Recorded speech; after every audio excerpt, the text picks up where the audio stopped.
ایک خبر غم ہے، اور غم یہ ہے کہ سید سلمان گیلانی صاحب وفات پا گئے ہیں۔ سید سلمان گیلانی صاحب نے اپنی وفات سے قبل مجھے ایک پوڈ کاسٹ دیا تھا، جس کے بعد ایک بونچال آ گیا۔ انہوں نے اپنے والد صاحب کے حوالے سے ایک واقعہ سنایا تھا، جس کے بعد ان پر بہت تنقید کی گئی اور وہ بہت پریشان نظر آئے۔ مجھے انہوں نے 2.5 منٹ کی وضاحت جاری کی تھی، وضاحت بھیجی تھی، اور وہ چاہتے تھے کہ وہ دوبارہ میرے ساتھ پوڈ کاسٹ کریں اور اس سارے معاملے کی وضاحت کریں، مگر دوبارہ ان کو موقع نہ مل سکا اور زندگی ختم ہو گئی۔ وہ وضاحت کیا تھی، میں یہ پورا کا پورا ایک کلپ بنا رہا ہوں۔ یہ سب سے پہلے تو آپ وہ سن لیں کہ انہوں نے واقعہ کیا سنایا تھا، پھر اس کے آخر میں وہ وضاحت جو اس واقعے کے حوالے سے ان کی امانت تھی جو میرے پاس موجود تھی۔ میں نے سوچا وہ فوت ہو گئے ہیں تو ان کی امانت آپ تک پہنچا دوں، وہ کچھ وضاحت کرنا چاہتے تھے، وہ وضاحت آپ تک پہنچا دوں۔ آپ پی این اے کی اسٹیج پہ تقاریر کرتے، اس طرح گفتگو کرتے رہے، اشعار پڑھتے رہے، پورا ماحول بناتے رہے۔ ایک سوال میرے دماغ میں بطور اسٹوڈنٹ رہتا ہے، یہ پی این اے کی تحریک کا جو ایجنڈا تھا وہ نفاذ اسلامی تھا نا؟ نہیں، لیکن تمام مذہبی قوتیں اکٹھی ہو گئیں۔ مذہبی نہیں، اس میں سب قوتیں اکٹھی ہو گئی تھی۔ اگر مفتی محمود صاحب تھے اس کے سرخیل، ہاں جی، اور جماعت اسلامی بھی آپ کے ساتھ تھی، جماعت اسلامی بھی، سارے ساتھ تھے، تمام مسلم لیگی ساتھ تھے۔ تو آپ کہا یہ جاتا ہے کہ اس ساری موومنٹ کو، بلکہ بریگیڈیئر ارشاد احمد ترمذی صاحب نے اپنی کتاب حساس ادارے میں لکھا کہ امریکن سپورٹ کر رہے تھے۔ بالکل صحیح، آپ مانتے ہیں بالکل صحیح۔ اس تحریک کو امریکن سپورٹ کر رہے تھے؟ بھائی جان، ہم کسی کے کہنے پر کیوں جائیں؟ میں موجود ہوں، مجھ سے پوچھا۔ بتائیں۔ جب تحریک ختم ہو گئی نا، مکمل ہو گئی، تو جنرل صاحب تشریف لے آئے ہمارے گھر میں۔ میرے والد صاحب کے نام شیخو پورہ میں سی آئی اے کا لیٹر آیا۔ اچھا اچھا اچھا اچھا اچھا یہ میں شاید پہلی دفعہ بتا رہا ہوں۔ ضیاء الحق آپ کے گھر تشریف لائے؟ ضیاء الحق نہیں، اچھا، سی آئی اے کا لیٹر، امریکہ کا لیٹر ہمارے والد صاحب کے نام پہ آیا۔ اچھا، ہاں، انگلش میں تھا، والد صاحب جانتے نہیں تھے، انہوں نے مجھے آواز دی، سلمان ادھر آؤ۔ ڈاک کے ذریعے وہ خط آیا تھا، پوسٹ مین کے ذریعے۔ کہتے یہ کیا ہے یار، انگریزی میں خط ہے۔ میں نے دیکھا، میں کہ یہ تو امریکہ سے آیا۔ کیا لکھا ہوا تھا اس میں؟ امریکن سی آئی سے۔ انہوں نے کہا کہ حالیہ تحریک میں آپ کا یہاں پر شیخوپورہ میں تحریک میں آپ کا جو کردار ہے، ہمیں اس نے بڑا متاثر کیا۔ ہم احسان فراموش نہیں ہیں، آپ نے جس طریقے سے اس میں کردار ادا کیا ہے، ہم اس کا خیال رکھیں گے۔ آپ مزید ہدایات کے لیے فلاں فلاں نمبر پہ رابطہ کر سکتے ہیں، ہم آپ کی ضروریات کا خیال رکھیں گے۔ والد صاحب چیخیں مار کے رونے لگ گئے۔ اللہ اللہ اللہ، کہتے یار سلمان، یہ جو بچے ہم نے مروائے ہیں، یہ جو جیلوں میں روزانہ ہم بھیجتے تھے غریبوں کے بچے جی، اور رضا کرانا آتے تھے وہ، تو یہ ہم امریکہ کے لیے کر رہے تھے۔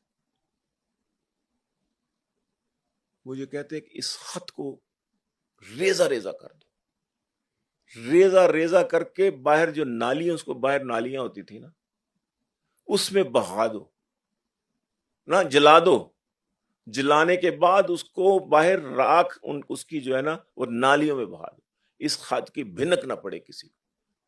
وہ جن کے بچے ہم نے مروائے ہیں، بہت کم ہوئی تھی، کیجویلٹیز تو بہت تھوڑی ہوئی تھی، لیکن جیلوں میں گئے ہیں، کسی لاٹھیاں پڑی ہیں، لوگوں کے سر پھٹے ہیں، کسی کا بازو، کسی کا کندھا ٹوٹا ہے، کسی کی ریڑھ کی ہڈی ٹوٹی ہے۔ ہو سکتا ہے کیجویلٹیز بھی ملک میں کہیں ہوئی ہوں گی، گولیاں بھی چلی چلی۔ وہ بڑا مشہور واقعہ ہے کہ وہ جب فیض چشتی صاحب کو انہوں نے کہا کہ بندے پھڑکا دو، بھٹو صاحب نے کہا بندے پھڑکا دو، تو میں نے وہ پڑھا ایک میرے نہیں، یہ ہمارے لیاقت باغ کے اندر کتنی گولیاں چلی، یو بلڈی گو اینڈ کل، وی ول ناٹ کل۔ ان کا کوئی مسئلہ ہی نہیں تھا، ماشاء اللہ انہوں نے لگائے اس میں 3 شہروں میں، لاہور میں، کراچی میں۔ اس کے بعد آپ کے والد صاحب کی کیا ہے حالت؟ میں کہتا ہوں کہ بہت ہی پریشان ہوئے، کئی دن کھانا نہیں کھایا، زبردستی ہم ان کو کھلاتے تھے۔ کہتے ہی ہم نے، پھر میں نے مفتی صاحب سے اس خط کا ذکر کیا، مستویات، مفتی محمود صاحب جو مولانا فضل الرحمان کے والد تھے، والد صاحب وہ پی این اے کے سربراہ۔ جی سر۔ میں نے کہا جی حضرت، یہ خط ہمیں آیا، اس سے معلوم ہوا کہ مولانا غلام غوث ہزاروی رحمۃ اللہ تعالی علیہ جو جمعیت علماء اسلام کے ناظم عمومی تھے، انہوں نے مخالفت کی تھی اس تحریک کے، بھٹو کے خلاف تحریک نہ چلائی جائے، اور وہ جماعت چھوڑ گئے تھے جمعیت علماء اسلام. وہ کہتے تھے یہ تحریک نہ چلاؤ. وہ کہتے تھے کہ جس اتحاد میں جماعت اسلامی ہے وہ امریکہ نے چلائی. اوئے ہوئے ہوئے ہوئے ہوئے ہوئے غلام حسین، مولانا غلام غوث کا ان کے ساتھ بڑا وہ تھا. جس اتحاد میں جماعت اسلامی ہے وہ نا. اچھا آپ کو پتا ہے بریگیڈیئر ارشاد ترمذی نے یہ لکھا ہے؟ مجھے نہیں پتا. لکھا میں نے یہ باقاعدہ سراج الحق سے میں نے انٹرویو کیا گیلانی صاحب، میں نے یہ کوٹ کیا ان کے سامنے جو آپ بات کہہ رہے ہیں نا گیلانی صاحب، میں نے وہ کوٹ کیا. میں نے کہا بریگیڈیئر نے لکھا کہ آپ کو فنڈز آتے تھے.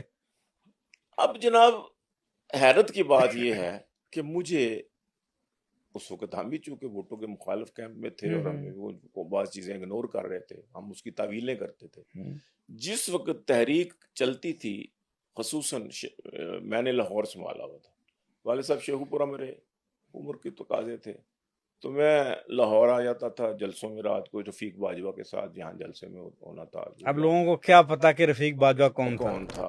رفیق باجوہ کی تقریر کا کیا اثر انداز ہوتا تھا. اس نے جب میری پہلی نظم سنی نا، اچھا، تو آ گیا پیر پگاڑا بچو بھاگ بھی جا، دیکھ وہ شیر دہاڑا بچو بھاگ بھی جا، مفتی اور نورانی ہے مردان خدا، کرے نہ تیرا کباڑا بھٹو بھاگ بھی جا بچو بھاگ بھی جا. تو وہ حیران ہو گیا رفیق باجوہ مرحوم، کہتا یار یہ عجیب قسم کی نظر اور عجیب انداز ہے اس بچے کا. اس کو ظاہر ہے میری 25-26 سال عمر سے. تو انہوں نے 300 روپیہ 1977 میں 100 کے کھڑکتے نوٹ اس نے میری جیب میں ڈالے، کہتا میری طرف سے انعام ہے. اچھا ابھی لوگ جنہوں نے تھوڑی بہت تاریخ پڑھ رکھی ہے ان کو اندازہ ہے، میں نے پڑھ رکھا کہ رفیق باجوہ صاحب کون تھے. میں نے سنا ہے کہ گیلانی صاحب وہ تقریر کرتے تھے سما باندھتے تھے، شورش کا انداز تھا، شورش کی نقل اتارتے تھے، شورش کشمیری کی. یہ بتائیں کہ یہ ذرا جو ایڈوکیٹ تھے انگلش پڑھے ہوئے تھے، بھٹو کو اس سے بڑا ڈر لگا تھا. کیا یہ درست ہے کہ جس وقت بھٹو کے خلاف پوری رفیق باجوہ صاحب نے موومنٹ بنا دی، وہ گرجتے برستے تھے، پھر ایک رات ایک سلپ اخبارات کو بھیجی گئی جس میں رفیق باجوہ صاحب کا پرائم منسٹر ہاؤس کے وزٹ کی ڈیٹیل تھی؟ تھوڑا سا واقعہ پورا سنائے نا لوگوں کو پتہ چلے کہ کیسے کیسے پولیٹیکل نیریٹیوز بیانیے کیسے بدلے جاتے ہیں. مسئلہ یہ تھا کہ بھٹو صاحب کرزماتی ہاں بالکل تھے، کرزما تھا جیسے خان کا رہا ہے بالکل. تو اسی طرح وہ بھٹو صاحب تو بہت زیادہ تھا، لوگ ان کے دیوانے تھے. وہ کھمبے کو ٹکٹ دے دو کھمبا بھی جیت جائے. تو اب انہوں نے دیکھا کہ تحریک جو ہے نا وہ بڑے زوروں پہ جا رہی ہے.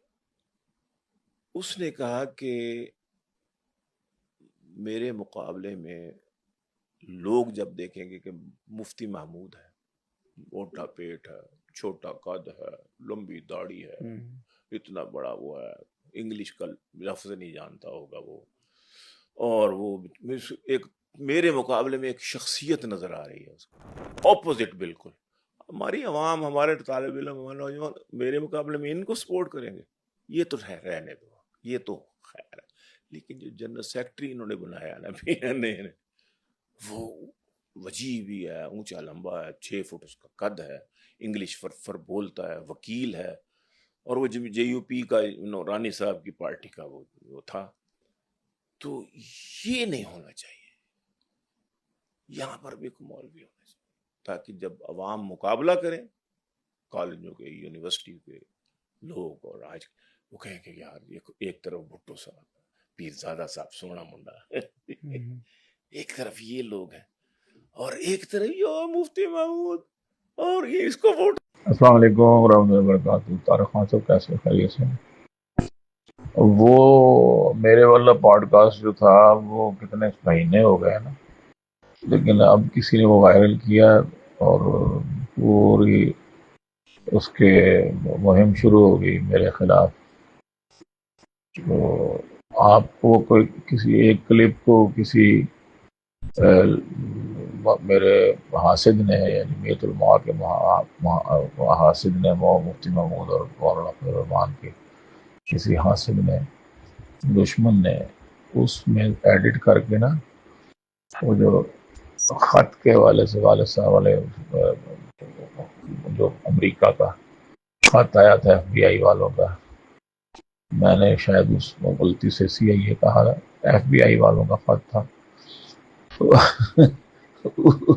اس پر جو مفتی صاحب سے میں نے بعد میں بات کی تھی کہ جی کس طریقے سے اس کا جواب تھوڑا سا آپ نے لگایا کلپ میں، لیکن اس نے وہ ایڈٹ کر کے نا خالی لگا کے تو طوفان بدتمیزی بپا کر دیا میرے خلاف، اور پھر یہ جماعت اسلامی کو بھی آپ نے ملوث کیا ہے کہ وہ مولانا غلام حسن غاروی نے کہا تھا کہ جس اتحاد میں جماعت اسلامی ہوگی وہ امریکہ نے بنایا، تو اب وہ میرے خلاف جماعت اسلامی والوں کو بھی بھڑکا رہا ہے اور جمعیت علماء اسلام کو بھی، جو بولے بالے کارکن ہیں ان کو بھی، اور مولانا فضل الرحمان کو بھی کسی نے وہ کلپ بھیجا ادھورا وہ ایڈٹ کر کے، تو اب مجھے بڑی مصیبت پڑی ہوئی ہے ہر طرف سے جواب دے دے کے تھک گیا ہوں کہ بابا میں نے پھر مفتی صاحب سے بات کی تھی، ان کا جواب یہ تھا کہ اس وقت ہم لوگ بڑی مشکل میں پھنس